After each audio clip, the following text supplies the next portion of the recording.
So, does the very thought of public speaking make your palms get all sweaty? Does your heart start doing a drum solo against your ribs? If that's you, you're not alone. And trust me, you are in exactly the right place. Today, we're going to flip the script on public speaking with a whole new approach that's actually built for the unique strengths of introverts. Wow, can you feel that in your bones? That quote from Coach Janice Tomich, it's just so vivid because it absolutely nails that raw, physical feeling of public speaking anxiety.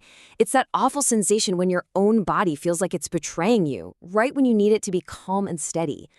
And hey, if you feel that way, you are not just in the majority, you're in the vast majority. A staggering 75% of people feel some level of anxiety about this. Just let that sink in for a second. This isn't some personal flaw you have. It's a deeply, deeply human response.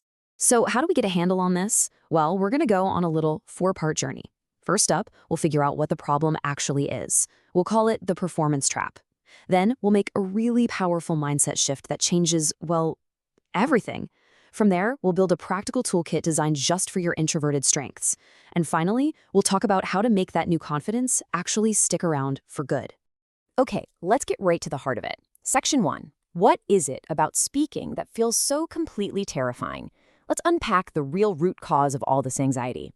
And here it is. The core problem, as communication coach Ty Hoskin points out, is that we treat public speaking like it's a performance. We put ourselves in this imaginary spotlight and we start worrying about being judged or saying the wrong thing or just not being perfect. And that pressure we put on ourselves, that is the exact thing that triggers the anxiety and pretty much sabotages our ability to just communicate. But hold on a second. Let's pause and ask a really critical question. Is your ability to communicate really the issue here? Or is there something else, something much deeper going on? Leadership strategist Linda Renier gives us the perfect way to think about this, the iceberg. You know, what we see on the surface, that struggle to speak up, that's just the tiny tip. The real weight, the real problem, is all the stuff hiding beneath the water. It's that fear of not belonging, that nagging self-doubt, that little voice in your head that says your ideas aren't good enough. These are the hidden forces that really freeze us up. So if the problem is really rooted in our beliefs, well, then the solution has to start with our mindset.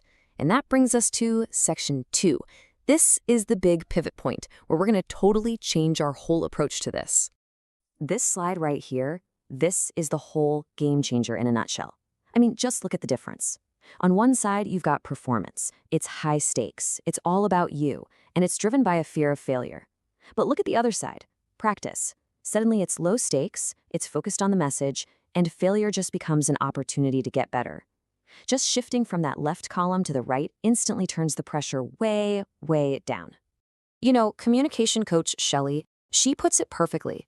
The anxiety, the worst case scenarios you play out, that crippling fear of what everyone's going to think, it's all happening inside your own head.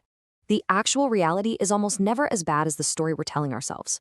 So how do we actually make this shift happen? Well, Ty Hoskin gives us this brilliantly simple tool, the identity shifting affirmation. It's really just a phrase you repeat to yourself, kind of like a mantra for your brain.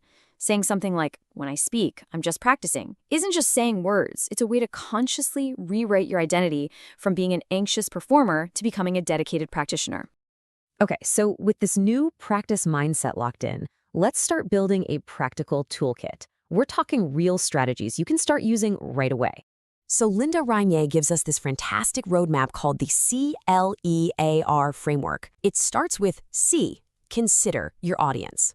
Who are they? What do they actually need from you? Then L, level your inner state. You got to get calm and centered.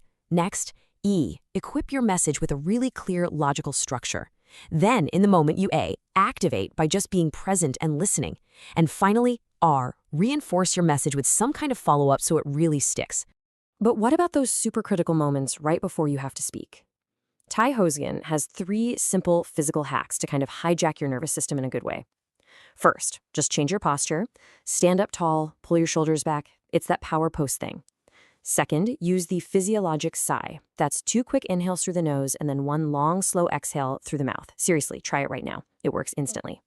And third, a genuine smile. It literally releases chemicals that fight off stress. And you know, here's the most liberating part of all of this. You do not have to pretend to be an extrovert. The whole goal is to lean into your natural superpowers. Being authentic is your strength. It's so much less draining than trying to play a character.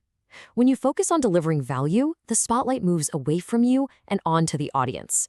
And your greatest gift? Deep listening. That's what lets you truly connect with people and give them what they actually need to hear. So, we have the mindset and we have the tools. Now for our final section. How do we make this stuff last? Because this isn't about a one-time fix. It's about building a skill that you can sustain for the long haul.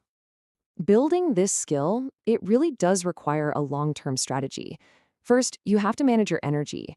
For introverts, social energy is a finite resource, right? So you have to protect it. Schedule time alone to recharge. Second, you have to practice, but through gradual exposure. Start small, a comment in a meeting, a question at the end of a presentation.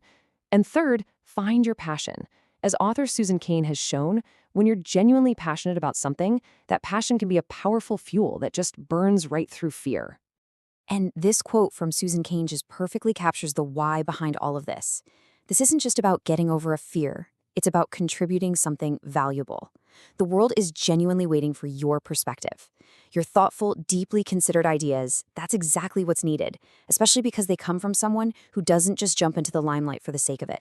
So I'm going to leave you with this one question. Forget about performance, forget about being perfect.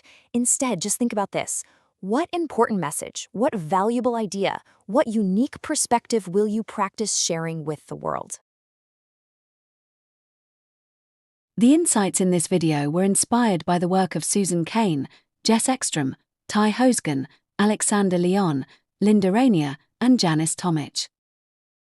You can find the links to their full talks and articles in the description below. Keep practicing, and remember, your quiet voice has immense power.